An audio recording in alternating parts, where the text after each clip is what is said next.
podcast d'Authentic Talent. Je suis Chloé Toiti, fondatrice d'Authentic Talent, qui est un cabinet de conseil en talent management, également distributeur officiel de Hogan Assessment en France. Et chez Authentic Talent, on a la chance d'accompagner au quotidien des acteurs de référence dans le domaine des ressources humaines, du talent management, mais pas seulement. Et on a voulu, pour ce podcast, vous offrir un moment privilégié avec certains de ces interlocuteurs qui vous partagent leur expertise sur un sujet de leur choix. Aujourd'hui, je reçois Jérémy Gautret, fondateur du cabinet de recrutement Joumi, qui vient nous parler de fidélisation des collaborateurs. Bonjour Jérémy, ravi de t'accueillir aujourd'hui. Merci. Avant de rentrer dans le vif du sujet, j'aimerais te demander, évidemment, comme d'habitude, de te présenter. Ok, moi j'ai 36 ans, je viens du cabinet de recrutement. Moi je suis un bébé cabinet de recrutement, j'ai un peu fait ça toute ma vie depuis l'après-crise de 2009. J'ai fait des petits, des gros cabinets, pas mal d'expériences qui m'ont poussé à me mettre à mon compte, ce que j'ai fait il y a 5 ans quand j'ai lancé Joumi, qui est un cabinet de recrutement qui est dédié uniquement à la fonction RH. Donc on va intervenir uniquement sur le recrutement de profil RH, tout ce que tu peux trouver dans une direction des ressources humaines, des profils de généralistes, des profils de spécialistes, c'est vraiment pour tout type d'entreprise, une start-up qui a besoin de structurer sa fonction, un grand groupe qui se transforme, peu importe, ce qui est central vraiment pour nous c'est la fonction RH. Ok, super intéressant. Et sur toi, un petit peu plus, si tu devais nous livrer des choses, tu nous dirais quoi? Moi, je fais de la musique, beaucoup, parce qu'il y a beaucoup d'importance dans ma vie, globalement. Moi, j'ai fait du rap pendant longtemps, pendant 15 ans. Et maintenant, je produis pour des rappeurs. Ça m'a emmené très vite vers l'équilibre de vie, qui est hyper important aujourd'hui, moi, dans ma vie professionnelle, on va dire, de Jérémy Joumi, parce que j'ai toujours cherché à avoir du temps pour faire d'autres choses. C'était le cas quand j'étais salarié. Ça l'est encore plus, étrangement, quand j'en parle avec d'autres entrepreneurs, mais ça l'est encore plus depuis que j'ai ma société où je trouve vraiment le temps de faire les deux. Donc, si je devais te parler de moi profondément, c'est ça. C'est la musique qui a emmené vers quelque chose de très perso dans la manière d'organiser ma vie. Donc par ricochet d'aider à organiser la vie de mes salariés. Donc ouais, c'est vraiment la musique le truc central pour moi qui a découlé vers un équilibre de vie pro perso assez fort quoi. Waouh, effectivement, l'équilibre de vie, je pensais pas retrouver ça chez un entrepreneur, c'est pas forcément le sujet le mieux maîtrisé. Mais tu sais, moi j'ai 2 téléphones par exemple. J'en ai un pro et j'en ai un perso. J'ai un pro et le perso, personne n'a le numéro. C'est-à-dire que chez mes collaborateurs, il y a personne qui a mon numéro. Vraiment, en véridique, hein, c'est pas une blague. Hein. Là, on rentre de week-end de 4 jours, j'ai pas eu de nouvelles pendant 4 jours, ni de ma société, ni de mes collaborateurs. Je suis pas joignable. Donc après, s'ils veulent me traquer sur Insta ou des trucs comme ça, ils vont me retrouver. Hein, mais ils ont compris que c'était pas le postulat de notre relation. Mais moi, j'ai un numéro, personne ne l'a en fait. Donc quand je déconnecte, je peux pas être joint. Ni même tes meilleurs clients. Ah non, encore moins mes meilleurs clients. C'est-à-dire que dans l'ordre des gens qui pourraient me joindre, il y aurait mes salariés d'abord et ensuite mes meilleurs clients. Mais non, parce qu'en fait, moi, c'est mon père qui m'a dit ça depuis toujours, mais déjà, ce qui peut être réglé à 20h le soir peut être réglé à 8h le matin. Ça, c'est officiel. Ça, tu règles rien pendant la nuit. Enfin, surtout dans notre métier de recrutement, on a un métier de gens, entre guillemets, on parle avec des gens, tu vois. Tu règles rien la nuit. Donc, ce qui peut être à 20h peut l'être à 8h. Et on sauve pas des vies. Ça, c'est le dernier truc. C'est un peu basique comme terme, mais on sauve pas des vies. Donc, c'est pas très grave. Je vais accrocher ça dans mon bureau. Ok, merci pour ce premier conseil. On sauve pas des vies. C'était pas le sujet du jour, mais je suis ravie d'avoir ce conseil. Merci. Et puis, donc tu parlais d'équilibre de vie. Tu disais que ça fait 5 ans du coup que tu as créé Joumi, centré autour de la fonction RH. Donc pour tout type de clients, et pour autant, il y a des types de clients avec lesquels tu travailles plus aujourd'hui. Bah tu vois cet ADN qu'on a qui est assez simple. Nous on est simple à comprendre. Joumi, tu vas sur notre site, tu comprends ce qu'il y a écrit, tu veux nous parler, tu nous contactes, on te répond. Enfin il y a un truc de relation très simple qui a bien plu dans l'écosystème tech, donc des startups et des scale-up. Moi, j'ai lancé Joumi en 2017, j'étais très grand groupe. Je venais de gros cabinets, je venais de chez Hays, qui est un gros cabinet anglo-saxon, et du coup, je travaillais avec des grands groupes, costumes, cravates, assez classiques, et ça me plaisait, et ça me plaît toujours d'ailleurs.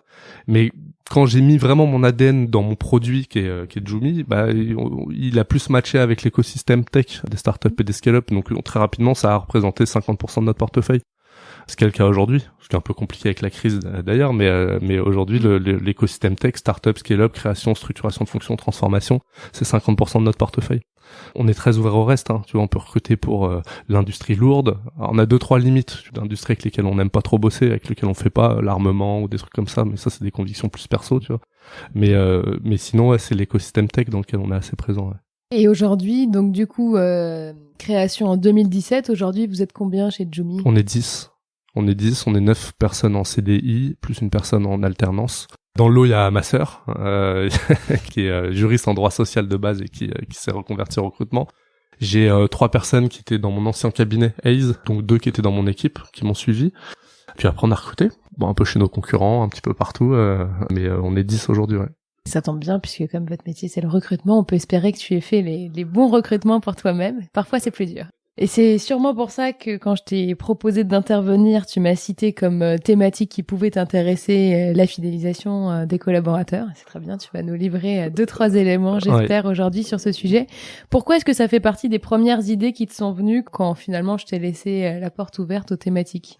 Alors d'une, j'avais pas envie de parler de recrutement, parce qu'à chaque fois qu'on m'appelle pour un podcast, c'est pour parler de recrutement. Donc quelles sont mes meilleures méthodes pour recruter, comment on source, etc. Donc ça on le fait, hein, avec grand plaisir, c'est notre métier. Mais je me suis dit, si on peut parler de autre chose, c'est chouette. Je me suis dit, peut-être pas te chauffer de parler pendant une demi-heure de musique, alors faudrait que je trouve autre chose. Pourquoi pas. Et je me suis dit, bah écoute, quand je parle avec mes salariés, c'est souvent ce qu'ils me disent. On est content, on a une équipe de vie pro, perso. On le market pas beaucoup, nous, en externe chez Jumi, parce que c'est pas la volonté, je t'en parlerai, tu vois, mais je me suis dit, bah écoute, pour la première fois, peut-être qu'on peut parler un peu de ça, livrer 2-3 tips ou de trucs qu'on a mis en place qui sont chouettes, tu vois, et sur lesquels on a eu des résultats vraiment probants. C'est pour ça que naturellement, je te parlais de ça. Eh ben, très bien. Je pense que c'est une thématique qui va en intéresser beaucoup, et même avec les particularités de taille de boîte, de jeunesse de boîte, il y a des choses qui peuvent inspirer des environnements complètement différents. Pourquoi est-ce que finalement, après 5 ans d'existence, c'est déjà un sujet important? On a tendance à croire que c'est plutôt les grosses structures qui vont investir beaucoup sur le sujet de rétention des talents, etc. Pourquoi est-ce que même après 5 ans, c'est déjà un sujet sur lequel ça vaut le coup d'investir du temps? En fait, nous, on fait un métier qui est... Le métier de consultant en recrutement, c'est un métier qui est rébarbatif. C'est-à-dire que tu fais tout le temps la même chose. Tu ouvres une mission, tu sources, tu fermes une mission. Tu ouvres une mission, tu sources, tu fermes une mission. Et nous, on est ultra spécialisés en plus. On recrute que des RH. Alors, t'as 50 métiers différents dans les RH, mais factuellement, on recrute que des RH. Donc, t'additionnes le fait qu'on fait un métier qui est quand même assez cyclique et redondant, et en plus, notre ultra spécialisation. Si tu mets pas des à côté, tu perds tout le monde, c'est sûr et certain. Ils vont avoir envie d'aller en entreprise parce que le scope est plus large, ils peuvent suivre le collaborateur une fois qu'ils l'ont recruté. Ils vont avoir envie peut-être de recruter d'autres métiers. Donc si tu mets pas autre chose dans la balance, et notamment cette équipe de vie, très rapidement tu perds tes consultants. En cabinet, t'as un taux de perdition qui est énorme dans les 2 premières années de consultants, soit qui s'ennuient, soit qui ont la pression du chiffre, soit qui se sont trompés de voie. Donc si tu fidélises pas, moi c'est la première chose que je me suis dit, si j'arrive pas à garder les bons éléments que je mets du temps à former, parce que on met du temps à former, c'est-à-dire qu'au bout de 2 ans, je perds des gens qui vont être normalement en pleine possession de leurs moyens. Et donc c'est un cycle infernal, c'est un cycle vicieux infernal. C'est-à-dire que tous les 2 ans, tu recrutes pour reformer des personnes, dès qu'ils sont au max de leur potentiel, tu les laisses partir. Ça vaut pour notre métier comme ça vaut pour énormément de métiers. Mais après c'est une pensée un peu démago, tu vois, de dire il faut former, il faut fidéliser, c'est plus sympa que de laisser partir Après factuellement ça te rapporte de l'argent. Moi ça me rapporte de l'argent de fidéliser les gens, tu vois. Même si on a mis des actions en place qu'en coûte aussi factuellement, le fait qu'il reste me rapporte plus d'argent que ça m'en coûte. Donc faut aussi avoir une vision business et de se dire ma matière humaine, la première c'est les people, c'est les gens qui sont chez moi. Donc oui, les fidéliser ça a un coût, mais les laisser partir ça aura un coût beaucoup plus gros pour moi, quoi. Ouais, et c'est important de le rappeler effectivement avec un angle un petit peu plus business, parce qu'il y a des entreprises dans lesquelles on peut avoir l'impression que la rétention est un sujet RH, alors qu'en fait c'est quand même un sujet global, business avant tout, global en fait. Alors tu me dis que vous avez mis pas mal de choses en place, d'abord autour de cette notion d'équilibre vie privée vie pro. Qu'est-ce que tu peux nous dire sur ce sujet-là que tu as pu mettre en place? En fait, je vais te dire que le premier truc qu'on a mis en place, c'est moi. En fait, dans toute boîte, si ce que tu mets en place n'est pas porté par un fondateur ou par des top managers ou des managers, aucun impact. Si tu dis à tout le monde qu'ils peuvent partir à 18h et que t'as ton boss qui est là jusqu'à 20h tous les soirs, qui en plus t'envoie des messages avec le fameux truc en bas, ne pas répondre à ce message en dehors des heures, qui est un peu hypocrite, parce qu'en vrai, toi-même t'es là, t'envoies des messages à 20h, t'envoies des messages le samedi, t'envoies les messages le dimanche. Qu'est-ce que tu véhicules quand tu fais ça? Tu vois. Donc ça, c'est le premier point, tu vois. Tu peux mettre tout ce que tu veux en place, si c'est pas porté, pas d'impact, tu vois. Moi, je le porte pour de vrai. Et si je travaille le week-end, ce qui peut m'arriver, enfin, je suis pas en train de te brosser un truc idéaliste où je fais 7h, 17h tous les jours, hein. S'il m'arrive de bosser le week-end, c'est pour moi. Je travaille sur des projets, mais je communique pas à mes salariés sur ça. De toute façon, mon téléphone n'est pas allumé, donc je peux pas communiquer avec eux le week-end. Mon téléphone pro, il est éteint le week-end, quoi qu'il arrive. Donc si je bosse, c'est sur des projets, c'est sur d'autres choses. Ça, c'est la première chose. Et après, ce qu'on a mis en place, des horaires définis où ils sont très à l'aise pour partir sur ces horaires, pour les moduler s'ils ont besoin de les moduler parce que j'ai telle contrainte, de la responsabilisation. je viens pas jeudi parce que j'ai telle raison, je viens pas jeudi parce que j'ai telle raison. Moi, je vais pas te challenger à chaque fois que tu viens me dire que t'es pas là, pourquoi, comment, etc. Donc, première chose, je te parle beaucoup de autre chose que le purement matériel pour l'instant, parce que pour moi, c'est hyper important. Ce qu'il y a au-delà de, on prend 100% de ta mutuelle ou des trucs qui sont très faciles à écrire, entre guillemets. Le au-delà, c'est la confiance et la responsabilisation de chacun et de les traiter comme des adultes, tu vois. Moi, ils font un métier en plus où ils vont chercher du chiffre d'affaires et où ils sont payés en fonction de ça. Donc ils ont un fixe, mais ils ont un gros variable qui est déplafonné. Donc ils doivent s'auto-responsabiliser de toute manière s'ils veulent très bien gagner leur vie. Donc ça, c'est de toute manière le premier point. Sur la partie équilibre vie pro vie perso, donc des horaires définis, après des RTT, enfin tout ce que tu as habituellement. Un petit truc en plus qui est le dernier vendredi du mois offert, et qui a un gros pied de nez à nos amis dans les autres cabinets de recrutement qui sont en closing, qui sont en train de pressuriser, c'est le dernier jour du mois, on y va fort, on close des deals. Voilà, nous on travaille pas. Le dernier jour du mois, tous les vendredis du mois, les derniers vendredis du mois, on ne travaille pas. Donc là, par exemple, tu vois, il y avait un week-end de samedi, dimanche, lundi, mardi, eux, ils ont vendredi, samedi, dimanche, lundi, mardi, tu vois, parce que le dernier, il est offert. Et il est offert pour de vrai, c'est-à-dire qu'on travaille pas. C'est encore une fois, c'est porté. Et c'est 12 jours de plus dans l'année. Alors ça paraît con, mais ça fait 2 semaines et demie de vacances en plus. En plus des RTT, tu veux dire. En plus des RTT. Donc ça veut dire que t'as 5 semaines de congé, 10 jours de RTT, et en plus de ça, t'as le dernier vendredi du mois qui est offert. Et celui-là, il est chouette, pour le coup. Et ça, c'est un des premiers trucs où tu dis, bon, c'est un premier bon message d'équilibre de vie, où tu te dis que le dernier vendredi du mois, tu bosses pas, tu peux faire autre chose. Quand t'as des enfants, tu peux les laisser à la crèche. Non, mais tu vois, tu peux kiffer ta vie, pour de vrai. Moi, j'ai un déclic, parce que je suis papa depuis pas si longtemps que ça, depuis 2 ans. J'étais beaucoup plus relou avant d'être papa. Maintenant, j'ai compris plein de trucs. Mais je pense que c'est quand on vit un peu les trucs aussi, qu'on a un autre point de vue, tu vois, et qu'on aborde les choses sous un angle qui est pas exactement le même. Moi, c'est depuis que je suis papa que je suis devenu beaucoup plus cool, je pense, sur les horaires, sur ça, etc. Donc ça, c'est le deuxième point. C'est le premier point, porter vraiment les choses, responsabiliser. Le deuxième, c'est factuellement de dire, dernier vendredi mois, tu bosses pas. Et puis après, c'est tout ce qu'on appelle des irritants. J'ai pas été bien payé. Ma mutuelle, je comprends pas. Mes tickets resto, pourquoi j'en ai pas? Moi, j'ai vu un paquet de startups qui ont levé des fonds énormes, qui ont 10 fois plus d'argent que nous. Et où t'as pas de ticket restaurant, où ta mutuelle elle est un peu sombre, où tu comprends pas bien, tu vois. Et ça, moi, j'appelle ça des irritants, tu vois. C'est des petits trucs qui font que ça, au bout d'un moment, ça peut te faire péter un câble. Il suffit qu'il t'arrive un truc un peu relou dans ta journée de taf, tu rajoutes ça peut te faire péter un câble, tu vois. Et donc nous, mutuelle à 100%, ticket restaurant t'as pas droit, donc c'est 60% le maximum, donc ticket restaurant à 60%. Enfin, tout ce qu'on peut faire au mieux, on l'a fait, pour qu'eux, ils se disent, il y a même pas de sujet là-dessus. Ils sont payés à l'heure, tous les mois. Ils ont leur prime le mois même, avant même que les clients nous payent. Enfin, donc on fait vraiment tout pour que tous ces petits irritants puissent devenir un gros irritant. Et l'argent, c'est un gros irritant, pour le coup, surtout en ce moment. Effectivement, ok. Donc je fais un monologue, méga monologue. Je pense qu'en écoutant ça, il y a beaucoup de personnes qui vont se dire, il y a du boulot. Je pense que le premier point qui était de dire déjà d'incarner, toi en tant que manager, le sujet de l'équilibre, c'est un vrai débat pour pas mal de gens, mais c'est vrai que ça montre la voie, très clairement. Hyper intéressant. C'est quoi les difficultés principales auxquelles tu t'es confronté quand tu as commencé à essayer de réfléchir à ce que tu allais mettre en place justement pour tes équipes? La difficulté, c'est que tout ce que tu fais est irréversible. Parce que quand tu donnes quelque chose à quelqu'un, tu peux pas lui reprendre. Donc, quand tu mets la semaine de 4 jours, tu reviendras pas. En plus, on l'a contractualisé. Donc, tu peux y revenir, techniquement. Si tu fais signer des avenants à tout le monde, tu y reviens. Donc, le premier point, c'est de se dire, faut calculer chaque impact de chaque chose que tu fais, tu vois. Et quand tu donnes le dernier vendredi du mois, tu dis, est-ce que, businessment parlant, je sais pas si ça se dit, mais, est-ce que c'est viable, tu vois? Est-ce que je vais pas perdre de l'argent? Des clients qui attendent absolument d'être livrés le vendredi quand ils t'appellent le jeudi, qui disent je veux des nouvelles dès demain? En fait, la réponse elle est simple. Ça paraît un peu idéaliste, mais on n'a pas envie de travailler avec vous. En fait, c'est aussi simple que ça, tu vois. Si t'as un client le jeudi qui veut absolument une réponse le vendredi à 7h du matin, on n'a pas spécialement envie de travailler avec toi. Si t'es pas capable d'attendre le lundi, c'est qu'on travaillera pas de toute manière ensemble. Ça pourrait paraître Faut oser au début, mais oui. On n'est plus au début, nous, en fait. Moi, j'aurais peut-être pas osé au début, mais là, on a 5 ans. Ça peut paraître short, c'est pas beaucoup, 5 ans, tu vois, mais en fait, c'est pas qu'il faut oser, c'est qu'au bout d'un moment, tu te rends compte que ces clients font partie des 20 clients qui te prennent 80% de ton temps et qui vont te pourrir la vie. Et donc, si on peut s'en débarrasser dès le début, c'est pas très grave. Et on n'en a plus, en fait, des clients comme ça. Parce que quand tu nous appelles, tout est tellement affiché, tu vois, sur notre site, qui on est, notre manière de communiquer sur LinkedIn, que tu sais normalement à quoi tu t'attends. Et tu sais, quand tu envoies un mail le dernier vendredi du mois, il y a marqué, ils reçoivent un mail en retour, salut, Bah non, le dernier vendredi du mois, on travaille pas chez Jumi, on se parle lundi, passe un bon week-end à lundi, tu vois.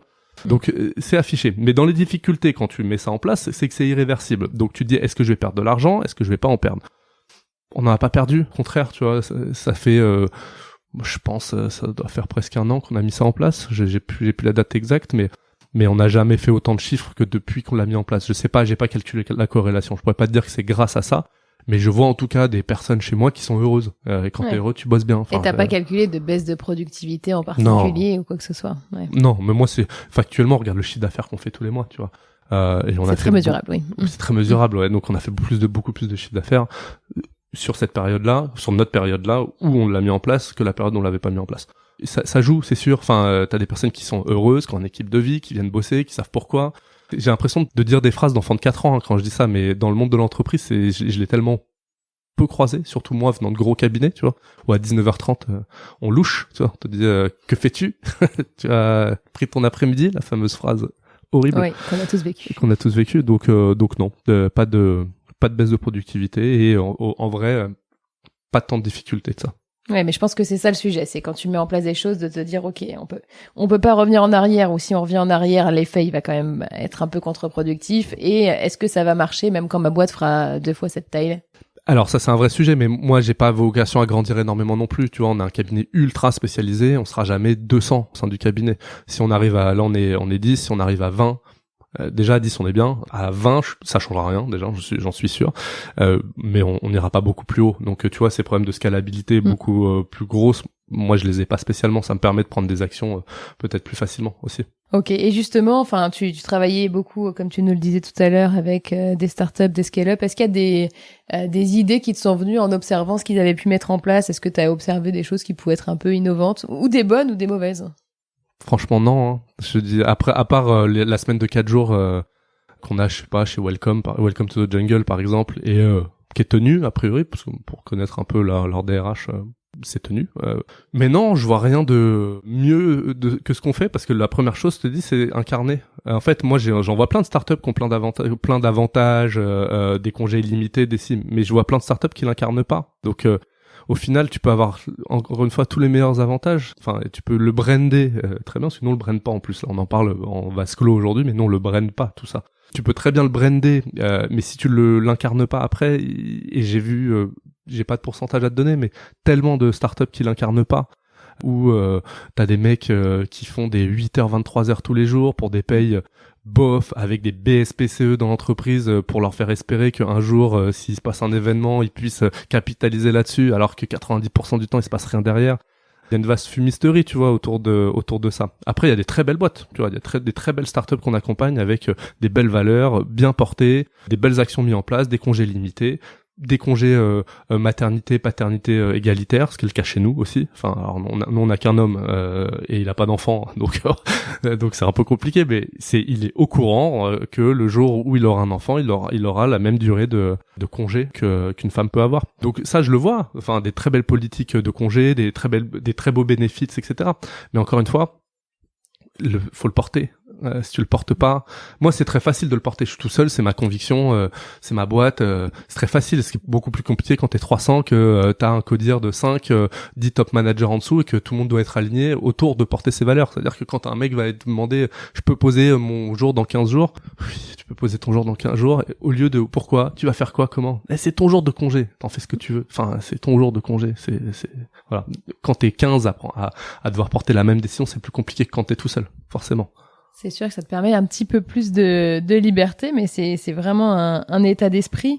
En plus. Alors justement, du coup, ça veut aussi dire que la fidélisation ne passe pas seulement par ce type de conditions, équilibre vie privée, vie pro, les autres irritants, entre guillemets, qui sont réduits, mais ça veut dire qu'il y a forcément d'autres choses qui font que tes équipes sont engagées aujourd'hui. Ouais. Ce serait quoi? Bah déjà, il croit au fait qu'on travaille bien. Et en fait, ça, tu le retrouves pas dans tous les cabinets. C'est un peu prétentieux de dire ça, mais et puis t'as certainement des clients qui seront pas d'accord parce qu'ils n'ont pas été accompagnés comme ils l'entendaient. Mais j'ai l'impression quand même que globalement, nos clients sont contents. Et en tout cas, dans les retours qu'on a, parce après chaque mission, ils reçoivent un Google Form de qu'est-ce qui s'est passé, est-ce que t'es content, etc., etc. Les retours sont bons. Donc ça, c'est la première chose, c'est que ils savent qu'ils viennent dans un projet où ils vont bien bosser, ils vont être dans un cabinet qui a une belle image et qui bosse bien. Premier point. Deuxième point, c'est un cabinet qui est moderne, tu vois, où t'es libre d'être toi-même. Ça fait partie de nos cas de valeur, tu vois, mais l'authenticité, tu vois, je vais pas t'apprendre toi avec une boîte qui s'appelle Authentic Talent, tu vois, mais l'authenticité, le fait de pas être un clone et d'arriver avec ta propre perso et de pouvoir la mettre au service d'une boîte, au même titre que la boîte se met à ton service, tu te mets au service de la boîte. C'est puissant, tu vois, quand tu dis à quelqu'un, je te recrute pour qui tu es. Je prends l'exemple de Thomas, qui est chez nous, il bossait chez Fox RH, qui est notre concurrent. Mm-hmm. Quand on l'a recruté, lui, il pensait que c'était Thomas de Fox RH qu'on avait recruté, tu vois. Donc, il s'est mis une pression énorme en mode, mais non, c'est pas le premier point. J'ai dit, Thomas, moi, j'ai recruté toi, Thomas, personne, pas Thomas de Fox RH, tu vois. Et la liberté d'être toi-même, vraiment, tu vois. Et pas le Thomas qui vient de chez notre concurrent, le Thomas qui vient du 95, quoi. C'est ce Thomas-là qu'on a recruté qui nous intéresse. Et ça, c'est hyper puissant. Ça paraît un peu con, tu vois, parce qu'encore une fois, c'est des grandes phrases qu'on entend beaucoup, mais quand tu fais sentir à une personne que tu l'as recrutée et qu'elle est là pour ce qu'elle est, et que tu la changeras pas, ça, c'est magnifique. Ouais, en termes de développement personnel et en termes de fidélisation. Ça, c'est le deuxième point. Le troisième point, c'est le collectif. Parce que nous, ils ont des primes individuelles. Tout ce qui est hors prime, c'est collectif. Donc, il n'y a pas de, tu vas gagner un resto tout seul, tu vas gagner un voyage tout seul, tu vois. Nous, on fait tout ensemble, en groupe. Donc, incentive, on est partis tous ensemble. Séminaire, c'est tous ensemble. Déjeuner, c'est tous ensemble. Quand on fait des choses, c'est tous ensemble. Donc, il y a du collectif. Ça veut dire chacun va se battre pour l'autre, quoi qu'il arrive. Et chacun va pas se battre en appuyant sur la tête de l'autre, en espérant gagner son petit voyage, etc. Comme j'ai connu et que j'ai pu connaître dans d'autres boîtes que j'ai fait. Donc, le troisième point, c'est le collectif. Le premier point, je pense que c'est l'ADN pur. Le deuxième, c'est le fait d'être toi-même. Le troisième, c'est le collectif. Et le dernier, on a des méthodes modernes. Tu sais que chez nous, tu vas partir et tu vas te revendre, en fait. Alors, pour l'instant, personne l'a fait, mais je sais que chacun de mes consultants est très bon. Je sais qu'il recrute très bien. Je sais qu'il est moderne, qu'il connaît les outils, il ou elle connaît les outils, les maîtrise et peut arriver dans une boîte plug and play n'importe où. Vraiment, j'ai des consultants qui sont bons, qui sont bien formés et qui savent vraiment bien bosser. Et on leur a fait des formations. Tu vois, ils sont tous certifiés Hogan, par exemple. D'excellentes formations. D'excellentes formations. Non, mais ils sont tous certifiés pour de vrai. Ils sont tous, ils sont tous passés chez Hogan, tu vois, chez toi, pour être formés Hogan. Ils ont de la formation continue. On essaye, tu vois, alors, c'est assez limité dans le recrutement. Donc, tu essaies de les amener sur autre chose, tu vois, notamment le Hogan où tu vas avoir un peu plus loin que du recrutement pur. Mais ça, pour moi, c'est le dernier point, tu vois, c'est le fait de les développer. Donc du coup, ce que je comprends par rapport au collectif, c'est qu'il y a une partie rémunération variable qui est évidemment individuelle. Et qui est évidemment individuelle. Je sais pas si c'est évident en fait, parce que c'est évident parce que c'est comme ça que ça fonctionne dans tous les cabinets depuis toujours. Est-ce que aujourd'hui avoir une rémunération variable collective et de dire on fait tant de chiffre d'affaires par mois, ça fait tant de variables, on est combien ? On est 10, divisé par 10, ça vaut le coup.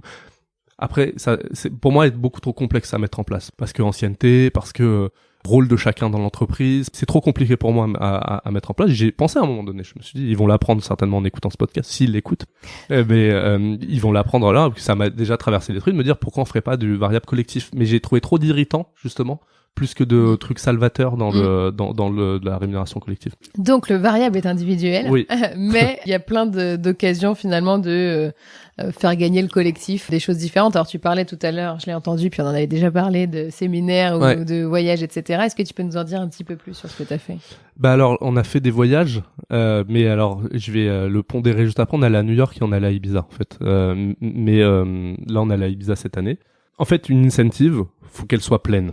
Une incentive, pour nous, c'est un challenge commercial. Donc, c'est-à-dire qu'on a fixé un objectif de challenge et nous, on va faire des paliers. On va dire, tiens, à ce palier-là, on part à tel endroit. À ce palier-là, qui est au-dessus, on part à tel endroit. À ce palier-là, etc., etc.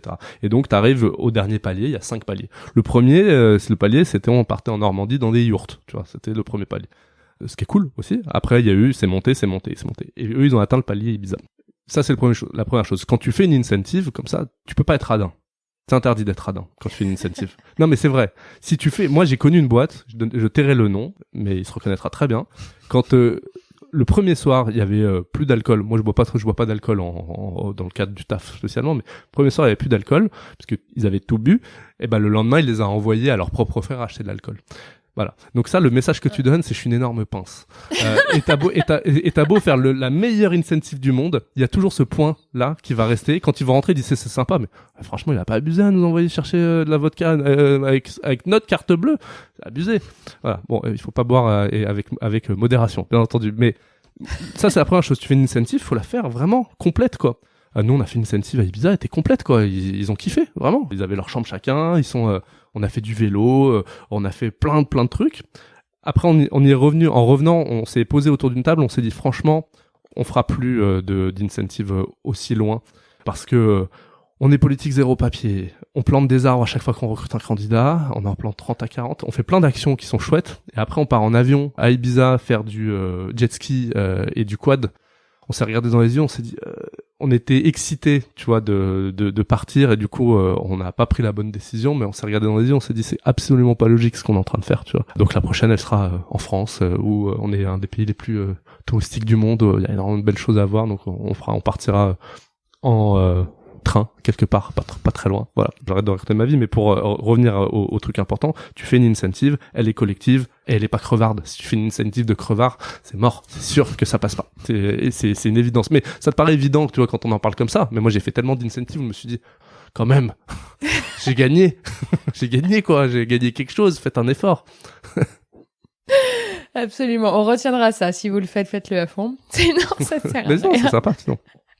Et alors justement, quand on se pose la question de work-life balance et en même temps d'avoir envie de miser sur le collectif, il y a parfois la question qui se pose de c'est quoi le juste équilibre entre créer des moments collectifs et puis laisser le temps à chacun de vivre sa vie. C'est une question qui se pose autour de, par exemple, du rythme de télétravail ou de temps en présentiel si tu veux maintenir une dynamique, mais c'est lié aussi au est-ce que si je fais, j'en sais rien, des soirées pour mes collaborateurs, est-ce qu'ils vont pas se sentir un peu ou des week-ends en l'occurrence. Mais c'était pas un week-end. Alors voilà, donc comment tu fais? Jamais le week-end. Bah non. Jamais le week-end, bah tout non. en semaine. Bah oui. Tu peux pas demander mais moi j'ai pas envie le week-end. C'est déjà premièrement. Mais moi j'ai une femme, une fille, des potes, une vie, tu vois, à côté, et ils l'ont tous. Ils ont tous une vie à côté. Donc déjà pas le week-end. Ah non, no way, tu vois, tu peux pas prôner l'équilibre de vie pro perso et t'emmènes tout le monde le week-end, tu vois.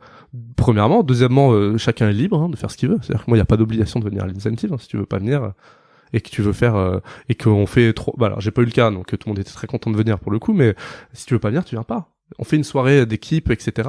Si tu veux pas venir, tu viens pas. Mais quand t'as créé un truc fort, tout le monde vient. Tu te poses pas la question. Ils sont juste contents de passer un bon moment ensemble, tu vois. Donc ça c'est la première chose sur les horaires de travail. Après je te mens pas, on a déjà fait des soirées de Noël, etc. où c'est le soir, en semaine, hein. Pas jamais le week-end, hein. Mais c'est le soir en semaine. Chacun encore une fois est libre de venir, mais est content de venir. Enfin tu vas passer un bon moment, tu vas te faire un bon resto entre copains, tu vois, entre guillemets. Et tu viens, évidemment que tu viens. Tu vois, t'es content de venir. Ça c'est le premier point. Après tu me parles du télétravail. Nous on a fait 1 an de télétravail full, donc chacun chez soi. Moi, j'ai une salariée qui est à Cannes. Donc, de toute façon, elle, quoi qu'elle arrive, elle est full. Premièrement, ils m'ont demandé de revenir. Ils m'ont dit, au bout d'1 an de télétravail, c'est bon, je crois qu'on a compris. On aimerait bien se voir. Et bah, du coup, on a parlé. C'est quoi le bon équilibre pour vous?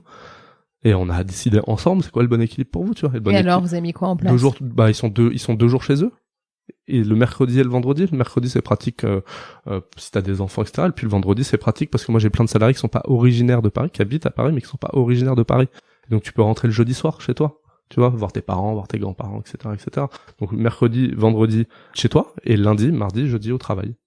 Voilà. Après, si le lundi, t'as un truc, tu vas chez toi, tu vois, c'est pas gravé dans le marbre. Mais l'idée, c'est du collectif encore. Donc, si lundi, mardi, t'en as, mercredi, jeudi, t'en as d'autres, le vendredi, t'en as d'autres, t'as pas le collectif. Donc nous on voulait vraiment ce truc collectif, donc lundi, mardi, jeudi ensemble. Ok, et donc t'as même réinvesti dans des super nouveaux bureaux, paraît-il. Oui. J'ai 1 ou 2 questions qu'il me reste, mais je pense qu'on a bien fait le tour du sujet. Selon toi, les pires idées reçues en matière de rétention des collaborateurs, ce serait quoi? Je pense qu'elle est connue, mais de te dire que tu gardes quelqu'un juste parce que tu le payes bien ou que tu l'augmentes juste pour le garder, c'est très court-termiste. Et puis surtout après, si tu continues à garder quelqu'un juste en l'augmentant, il reste pas pour les bonnes raisons, il va pas s'investir de la bonne manière. Enfin, c'est encore une fois le serpent qui se mord la queue. La première, c'est de te dire, je vais baser toute ma politique de rétention sur une politique salariale. Catastrophe. Enfin, des astres assurés. Ça, c'est évident. Et la deuxième, c'est de te dire, et ça, c'est très perso comme conviction, c'est que une boîte qui est uniquement, je connais pas le bon terme, mais basé autour de la liberté unique du salarié sans aucun cadre, pour moi ça fonctionne pas non plus. Donc de se dire que je vais tout faire pour mes collaborateurs sans cadre, ça crée forcément des déséquilibres entre tes collaborateurs, ça crée forcément des zones de friction. Donc moi, je suis très pour avoir un équilibre de vie pro-perso. Évidemment, comme je te dis, c'est la base de notre truc, mais je suis très pour cadrer les choses et que tout le monde soit traité de la même manière avec les mêmes règles. Moi, je suis très règle, hein. Ça peut paraître bizarre pour quelqu'un qui te parle autant de vie pro, vie perso, mais moi, je suis très règle et très process, tu vois. Tout est écrit chez nous, les règles sont très claires, tout le monde les connaît. Et je pense que c'est la deuxième base, c'est de penser que laisser une trop grande liberté d'action à tout le monde sans aucune règle peut te permettre de développer tes collaborateurs et de les garder. Pour moi, c'est une erreur, une grosse erreur. Ouais, en effet, je suis complètement d'accord avec ça. Il y a pas mal d'études qui montrent que trop de flou finalement va aussi créer de la pression pour les gens là où on croit que ça va créer de l'enthousiasme. Alors merci pour les pratiques à ne pas adopter. J'en ai une dernière. Alors ça met un peu dans les cases. J'aime pas trop, mais c'est vrai que c'est une question qu'on pose beaucoup en ce moment chez mes clients qui pensent à des DRH ou même des dirigeants qui ont envie de travailler sur la rétention de leurs collaborateurs et principalement des jeunes. Est-ce que tu vois quelque chose de spécifique à leur conseiller par rapport à cette génération? Alors, je suis comme toi. J'aime pas trop les cases et j'aime pas trop dire que une personne, parce que elle a telle tranche d'âge, on va pouvoir la garder de telle manière. Pour moi, c'est une bêtise énorme. Je trouve ça très dévalorisant pour beaucoup de choses. Pour l'éducation qu'on t'a donnée, moi, je sais qu'aujourd'hui, si je suis comme ça, c'est une éducation qui m'a été donnée. Ça vient pas des entreprises que j'ai croisées. Ça vient pas des exemples que j'ai vus. Ça vient de mon éducation pure et dure. Ça vient de mon père et de ma mère. Ça, c'est aussi simple que ça. Si je suis comme ça aujourd'hui. Et j'étais comme ça il y a 10 ans, peut-être moins, de manière moins affirmée. Mais moi, tu m'aurais fidélisé de la même manière il y a 10 ans qu'aujourd'hui, que dans 10 ans, certainement, tu vois. Donc ça, c'est le premier point et t'as raison. Moi, je suis pas trop dans les cases non plus. Et j'estime que on fidélise pas les jeunes d'une autre manière. Mais les jeunes, je sais pas quel âge c'est, jeune. Génération Z. Génération Z. En tout cas, je le vois chez mes petits frères et sœurs. J'en ai beaucoup, ils sont tous plus jeunes que moi.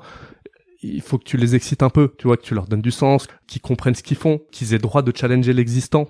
Moi, mes frères et sœurs, ils challenge, je les vois, tu vois, c'est des poils à gratter un petit peu. Mais moi, c'est les poils à gratter que j'adore avoir chez Jumi, par exemple, tu vois, c'est des gens qui me font poser des questions. Ben, j'ai l'impression que je parlais pas de la quête de sens parce que ça c'est le truc que t'entends partout tout le temps, etc. Mais le fait de pouvoir avoir de l'impact sur ce que tu fais, d'avoir un rôle où tu sens que t'es intéressant, que t'es important, tu vois, où tu sens que t'as une plus-value, moi c'est ce que je vois le plus chez mes frères et sœurs. Et le deuxième que je vois, c'est la courbe d'apprentissage hyper rapide qui est recherchée, tu vois. Moi où là avant, j'ai été hyper patient sur ma courbe d'apprentissage, pourtant je suis quelqu'un de très impatient, je me disais mais c'est comme ça, fais ses armes, petit à petit, etc., etc. C'était le dogme qu'on m'avait donné, tu vois. Chez mes petits frères et sœurs, non, il faut qu'ils apprennent vite tout et puis ils ont un accès à l'information qui est tellement incroyable. Moi, j'ai une sœur pour te dire, moi j'ai 36 ans, j'ai une sœur qui a 19 ans. Elle a un accès à l'information qui est incroyable. Et parfois, elle me sort des trucs qui sont ouf, tu vois.